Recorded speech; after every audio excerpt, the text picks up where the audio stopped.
ఇప్పుడు మనం డెమో అనేది స్టార్ట్ చేద్దాం. మనం మిరపకాయలు అనేది మనం ఇప్పుడు వేసుకుంటున్నాం. మనం మిరపకాయలు అయితే దీనిలో వేసుకోవాలి.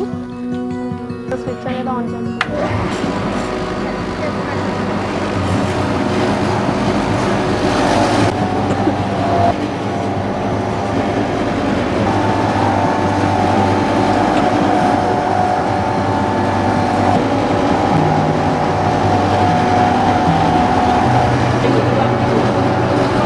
ఫ్రెండ్స్, మనకి ఐటమ్ అనేది అయిపోయింది. ఏ విధంగా వచ్చిందో మనం చూద్దాం.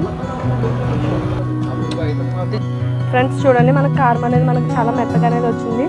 మనం దీనిలో కారమే కాకుండా ఇటువంటి మెత్తగా కారం కావాలంటే కారం, పసుపు, అలాగే పప్పు పదార్థాలు, అలాగే బియ్యం మనం ఈ మిషన్ ద్వారా అనేది మనం ఆడడం చాలా మెత్తగా అనేది వచ్చింది. మెత్తగానే కాకుండా మనకి రవ్వగా, గరుగ్గా ఏ విధంగా కావాలంటే ఆ విధంగా మనం ఆడుకోవచ్చు దీని ద్వారా. Subscribe to my channel.